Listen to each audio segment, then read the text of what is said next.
eu sou o zero. Se eu olho para lá, eu tenho todos os números, só que negativo. Daqui para lá, eu tenho todos esses mesmos números, só que são positivos. É questão de orientação. Eu entendi, né? Porque a dúvida dela é essa aqui, ó. Olha só, a dúvida dela tá aqui. Y, F e G. O X continua sendo maior que o Y. Seria esse símbolo? Sim, só que cortado. Entendeu? Porque o símbolo do C não muda, aí muda só a barrinha, entendeu? Show?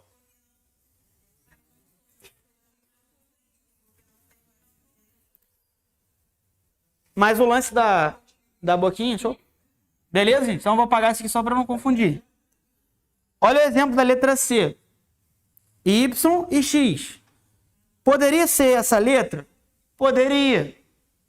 Por que poderia? Porque olha só. Esse conjunto realmente é menor do que esse. Só que esse conjunto tem todos os elementos que estão aqui dentro. Então se eu fosse desenhar... É Marisol, né? Ela falou na aula passada, pô, desenhar para mim fica mais fácil que eu consigo olhar. Então é melhor desenhar sempre.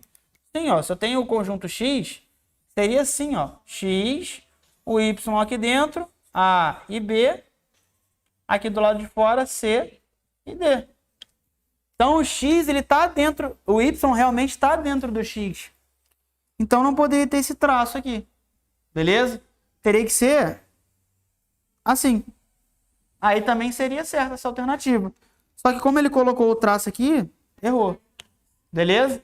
Então, única alternativa certa, letra A, gabarito na letra A. Beleza? Tem certeza, gente? Todo mundo foi? Então, essa é uma questão muito tranquila. Por quê? É uma questão de teoria, não tem conta para você fazer, é uma questão de você visualizar. Então, são aquelas questões que você não pode perder. Pô, tem muita dificuldade de matemática. Cara, isso daqui é uma questão que mesmo você com dificuldade não pode perder. Porque não é uma questão de conta, porcentagem, alguma coisa, regra de 3, é uma coisa difícil ali da gente fazer. Beleza? Tranquilo, gente? Foi?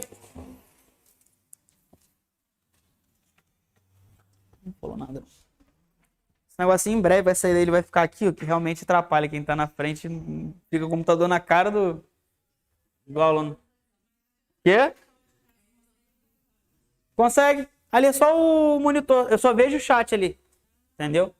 Essa câmera vai sair dali, vai ir para esse pedestalzinho que tá aí em cima. Que aí também não fica na frente de ninguém. E aqui do lado vai entrar um outro negocinho desse com o monitor deitado. Algumas salas já tá até assim. Porque realmente atrapalha. Quem tá na frente fica... Pra mim dá um nervoso danado. Porque às vezes eu olho pro computador e tem gente na frente. Imagina pra quem tá olhando de lá. Não está contigo ou não tem, só para eu poder visualizar. Beleza, vamos lá. Posso aproveitar essa mesma questão aqui, vocês não vão confundir? Então, ó, vou criar um novo conjunto, Wzão aqui, F e G. Beleza? Aí eu vou colocar duas relações aqui, ó. Vou colocar em relação a X.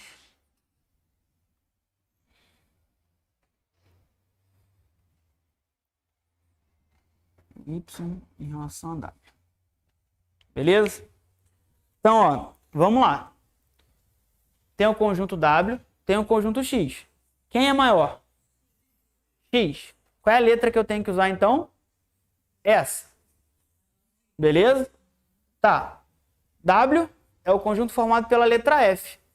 E o X, mesmo ele sendo maior, não tem a letra F. A letra mudou? Não. Só que ele não está contido. Beleza? E se eu fosse olhar o contrário? Quem é maior? Y ou W? Y tem dois elementos, W só tem um. Então Y é maior. Qual é a letra que tem que usar? Essa. Só que o W está aqui dentro? Não. Então, primeiro você olhar para o maior para você ver a letra primeiro. Aí depois você confirma se realmente faz sentido ou não. Beleza?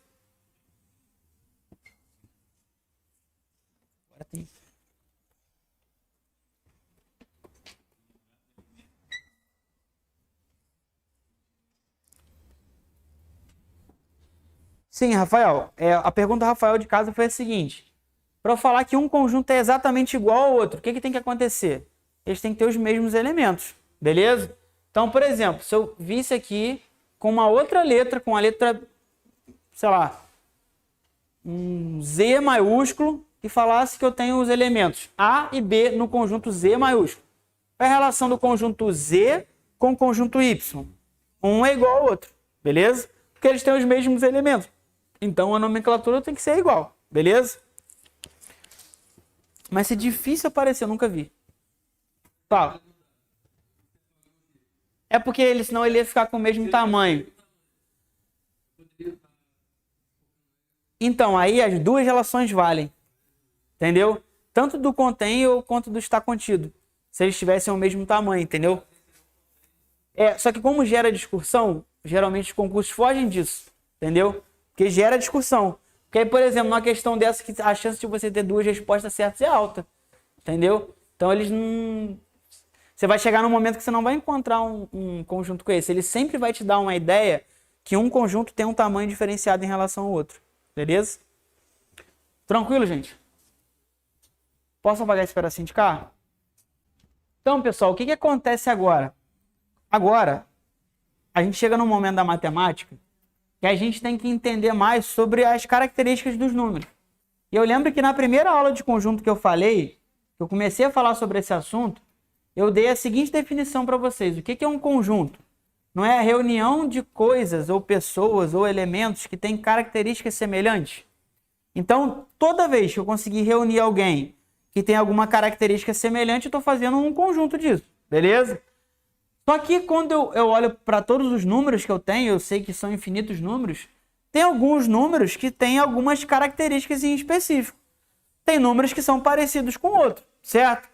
Por exemplo, quando eu olho o número 3 e eu olho o número 5, eu posso colocar eles numa mesma característica, no mesmo conjunto. Pô, mas o 3 e o 5 não são números diferentes? Você e ela são pessoas diferentes, mas vocês têm características em comum. Assim como o 3 e o 5. Que característica o 5 e o 3 têm em comum uma com a outra? Os dois são ímpares, os dois são positivos, os dois são inteiros, os dois são primos, sei lá. Entendeu? Então, assim, tem porrada de características, eu consigo botar um número parecido com o outro. Por exemplo, 0,5 e 0,20 também são números parecidos. Por quê? Os dois são números com vírgulas, não são? Então, assim, toda vez que eu olhar para um número, existem alguns conjuntos que eu posso nomear que eles têm essas características em comum. E eles são marcados na matemática como esses conjuntos numéricos. Por quê? Toda vez que aparecer um N com essa perninha dobrada, isso é um conjunto numérico que tem uma característica em comum. O nome desse conjunto são os números naturais. Por isso que aquilo ali parece um N. Beleza? Quais são as características dos números naturais? Para ser um número natural, ele tem que obedecer a essas características. Ele tem que ser inteiro. O que é um número inteiro? É um número que não tem vírgula, um número que não é quebrado, é um número inteiro. Ele tem que ser positivo. Ou seja, qualquer número do 0 ao infinito que seja inteiro e seja positivo, ele sempre vai ser considerado como um número natural. Beleza? Então, o que é um número natural? Um número positivo e inteiro, mais o número 0. O que é mais o número 0? Porque o 0 ele é um elemento neutro. Ele não tem positivo, negativo. Então, eu não posso falar que ele é positivo, não posso falar que ele é negativo. Beleza? Mas ele é um número natural. Beleza? Então, toda vez que eu olhar para os números naturais, eu sei que é esse conjunto aqui. Professor, o 27 é um número natural? Sim. Porque ele é positivo, porque ele é inteiro. Beleza? 3,5 é natural? Por que não? Pô, mas ele é positivo. Sim, mas ele não é inteiro. Lembra que eu falei? Uma coisa e a outra. Não tem que ser as duas coisas?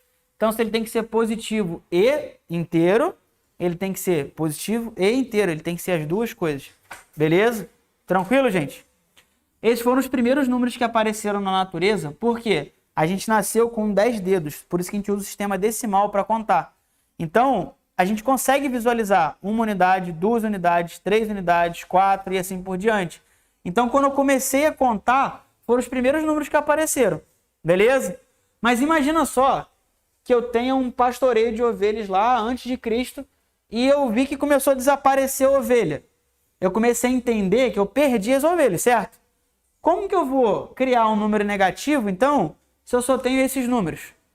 Então, a gente percebeu que do mesmo jeito que eu poderia ganhar 2 ovelhas, eu poderia perder uma. E o perder uma é um número parecido com o natural, só que ele era negativo, correto? Então, a gente foi lá e criou um conjunto. É o conjunto dos números inteiros. É um Z com essa perninha dobrada, beleza? Então, esses caras são os números inteiros. Pô, Wagner, mas o número natural é o inteiro. Sim, o número natural é um número inteiro. Você concorda comigo que todos os números que apareceram aqui também vão aparecer aqui embaixo? Só que esse conjunto vai aparecer todos os números que você não tinha antes, que eram os números negativos. Então, quem faz parte desse conjunto dos inteiros? Lá do infinito até, por exemplo, o -2, o -1, o 0, o 1, o 2, o 3 e assim até o infinito. Beleza? São todos os números de cima, tanto com o sinalzinho de mais na frente quanto o sinalzinho de menos, que eles representam a mesma coisa. É só um aspecto diferente. Beleza? Se você perde dinheiro, alguém ganhou. Dinheiro não desaparece, né? Beleza? A diferença é a orientação dele. Se eu tivesse... Eu sou o 0. Se eu olho para lá, eu tenho todos os números. Só que negativo. Daqui para lá, eu tenho todos esses mesmos números, só que são positivos. É questão de orientação. Beleza? Por exemplo, se eu estou olhando daqui para o Rio, eu estou indo ou voltando? Depende. Beleza? Tranquilo, gente? Então, são os mesmos números que agora eu vou chamar de inteiro. Com isso daqui, vocês conseguem montar uma relação para mim para cá, não consegue? O que esse conjunto é desse? Esse está contido nesse. Esse contém esse, não é? Esse cara é subconjunto desse. Ou seja, esse conjunto está dentro desse daqui. Beleza? Tranquilo? Show, beleza. Aí, o que aconteceu comigo? Eu fiquei velho e eu tive que pegar todas as minhas ovelhas e eu tive que dividir elas entre os meus filhos. Ou seja, se eu tinha 3 ovelhas e 2 filhos, eu criei um problema, né? Porque eu não tinha como cortar uma ovelha no meio para dar para um filho meu. Se eu tenho 3 ovelhas e 2 filhos, se eu dividisse exatamente para um, daria 1 ovelha e meia para cada, né? Então, como que eu mostro isso com um número que eu não tenho? Aí eu tive que criar mais um conjunto de números, que foram os números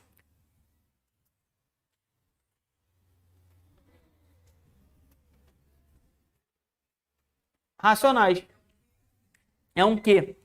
É um Q que vem de quociente. Beleza? Então, quem são os números racionais? São todos os números que eu posso colocar na forma de uma fração. Um número dividido pelo outro. Beleza?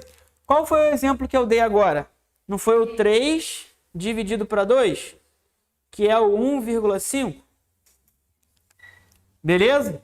Esse número é um número racional. O número que eu coloquei em cima não foi um número natural? O número que eu coloquei embaixo não foi um número natural? Quantos números naturais eu tenho? Infinitos, não é? E embaixo também não são infinitos? Quantos números racionais eu tenho, então? Infinitos também. Beleza? Só que os números racionais eu tenho um problema maior ainda. Que eu não consigo saber quantos números tem entre o 1 e o 2. Tem 1,1, 1,2, 1,3, 1,4, 1,5. Então, entre o 1 e entre o 2 tem infinitos números. Ou seja, eu não consigo representar para você os racionais assim. Beleza? Então, para os racionais, eu fui e criei uma regra. Qualquer número que você escreveu nesse formatinho, um dividido pelo outro, sempre vai ser um número racional, exceto uma única possibilidade. Qual é? Quando esse cara da parte de baixo for 0, que não existe. B tem que ser diferente de 0. Beleza? Por quê? Apesar de ser um assunto longo, né, extenso, É simples da gente entender. Se eu tenho R$0 e divido para vocês, quanto que vocês ganham? Nada. Só que se eu pego R$1 milhão e divido para 0 pessoas, quanto que cada um vai ganhar? Não. Não tem ninguém? Então não tem resposta. Entendeu? Então, se não tem resposta, é impossível. Então, toda divisão por 0 é impossível. Porque não tem resposta. Ah, mas aí você fica com R$1 milhão. Então, uma pessoa ganhou, né? Entendeu?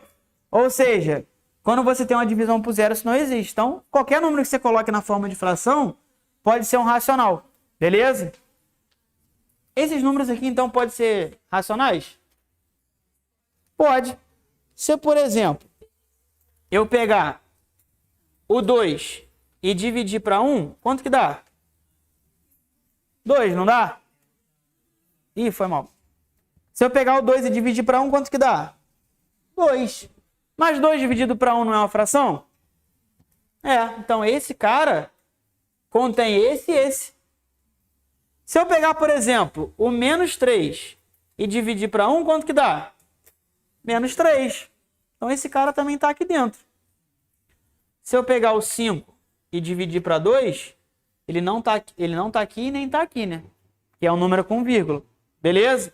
Então, qualquer número que você conseguir colocar na forma de fração, beleza, é um número racional. Show? Beleza, gente? A gente vai ouvir essa palavra de novo. Racional significa razão, é divisão entre um número e outro. Beleza? Então, posso aproveitar só esses 2 minutinhos só para escrever um negócio? Todo mundo concorda comigo? Os naturais estão dentro dos inteiros e que também está dentro dos racionais. Beleza?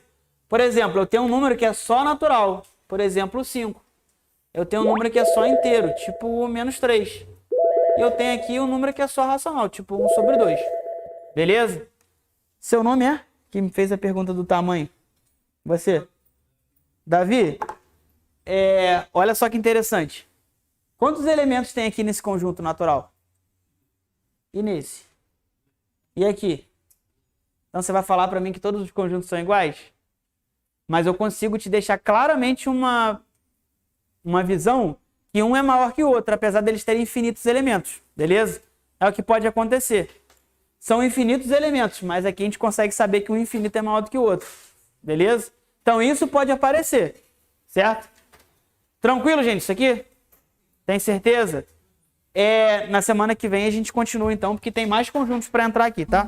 E aí, gostou dessa aula? Muito boa, né? Então faz o seguinte, deixa o seu like para que esse vídeo chegue ainda mais longe, aproveite para se inscrever no nosso canal, ativar o sininho para não perder nenhum conteúdo. E por falar nisso, gente, a terceira parte dessa aula tá aqui, olha, em algum cantinho dessa tela, é só você clicar e continuar acompanhando.